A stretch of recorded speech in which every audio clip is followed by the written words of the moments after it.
Hi there, today I am reviewing American Beauty. This is one of my all-time favourite movies and I'm excited to give you guys a review because for those of you who haven't seen it, I kind of want to persuade you to see it because I think it's fantastic and it's obviously stood the test of time. It's being talked about by filmmakers still. And for those of you who have seen it, to see if you agree with anything or I bring any points or enlighten you at all about the film. Okay, so to start, we have the main character Lester Burnham, who is played by Kevin Spacey, who I think is brilliant in himself. But Lester Burnham is a character that lives a very mundane life. He is just essentially feeding into society. He wakes up, goes to work, he's married, he has a child. I mean, he's ticked all the boxes of the American dream in a sense, but is actually very unhappy, very repetitive, and one day decides he's going to completely break out of that, reinvent himself, and then he quits his job at an advertising company. My job consists of basically masking my contempt for the assholes in charge, and at least once a day retiring to the men's room so I can jerk off while I fantasize about a life that doesn't so closely resemble hell. So he then starts smoking weed. He then begins a job at a fast food franchise drive-through and starts getting his body buff, and he's to impress this young woman, and it's just a complete swap up of life, and it's really, really interesting. So, other interesting characters that change this dynamic is we have his wife Carolyn, who's played by Annette Bening, who is also great. She is a social climber, she is a control freak, she aims to be really successful in her career, she's very driven, but also living a very unhappy marriage. Joyless? I am not joyless.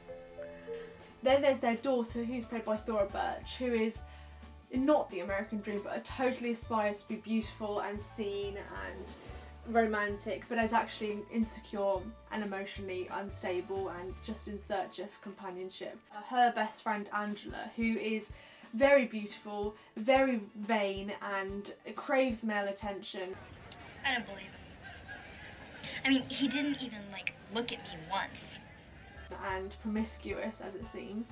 And then there's the next door neighbours, which are a complete box of their own. The young neighbour of that, which is about the same age as the girls, has a relationship with Lester Burnham's daughter. My name's Ricky. I just moved next door to you. I know. I kind of remember this really creepy incident where you were filming me last night. I didn't mean to scare you. I just think you're interesting. And he is this sort of freaky kid at school sort of type. He records everything on a camcorder, really quiet, really intense, played by Wes Bentley, but is actually very, when you get to know him, quite sensitive, quite in touch and in tune and stuff. He's also selling drugs to the dad. So there's this really cool, every character has a very cool dynamic with each other. His father, which is the next door neighbour still, is a very Nazi supporting, totalitarian, Aryan race, misogynist, homophobic, you get it, I don't have to say anything else. And he is this idea of getting America back to the way it was, I suppose, I don't know. This country is going straight to hell. And he's got an interesting wife that also doesn't talk. So, if you're anything like me, I already think that's... Oh yes, and the main interesting bit, oh my god, at the very beginning we find out Lester Burnham character is going to die in less than a year. So it's this entire story that's not only interesting in itself because it breaks down certain fundamentals, which I will talk about now, it's also figuring out the reasons and motives for why someone will want to kill Lester Burnham's character.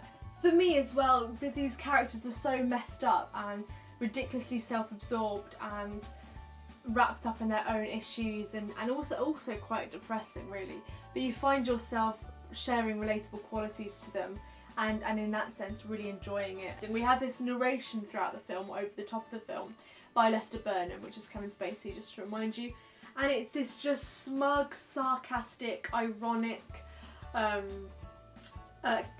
bland description of him and the life around him. And if you know Kevin Spacey, he's got that really thick American accent and he can make non-expression sound expression. He's got that candid humour which just completely makes this film fantastic and funny. It's layered with genres. I'm sure it's called a drama, but it's also, this comical satire. It's a brilliant example for a black comedy. It's also a tragedy, it's an intricate romance. It's just, I think just works on so many different levels for so many people. This film also is layered with themes. So, for example, the main theme is, I suppose, happiness. This idea of what it is to be happy, which is, I suppose, good spouse, good car, good job, tick, tick, tick. And actually, as humans work, that is not always what makes us happy. So I think it works on that level about finding what happiness is. And when Lester Burnham does quit his job, does actually reinvent himself, he finds a freedom and therefore a happiness. So it links in with the idea of freedom as well. When I heard Sam Mendes, who is the director of this, talk about it at the Hay Festival, he talks about how many of his films have the idea of a lost character.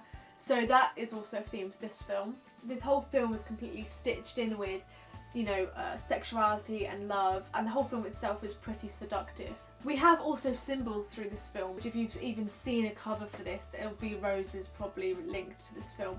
Roses, obviously, I think the symbol of like natural beauty, innocence, desire, passion, obviously blood red. I mean, they just sum up this film as far as an object goes. As well as, you guys might have seen a quite famous scene where on a camcorder there's a plastic bag just dancing in the wind with some leaves, and there's been a lot of discussion on that. You know, I think this plastic bag is obviously empty, it's manufactured, it's plastic, it's consumerism and materialism. I read it quite negatively, but I know a lot of people can read it quite positively as something that's beautiful and innocent. That's my review of American Beauty. I know I touched very briefly on some things at the end there. They're just to give you an insight into this film is pretty intelligent, it's pretty layered, so if you're interested in films that are thought-provoking and interesting in that sense, then this is something I think you'd be into. Please subscribe to my channel, please like it, please check out other reviews I've done. Also, if you want, please subscribe to my blog. It's very easy, just go on to www.bigscreen-smallscreen.weebly.com and just subscribe to the newsletter or something. I won't be posting loads on there, it's just a way to keep in touch. Okay, thank you so much, and I will see you guys next week. Bye.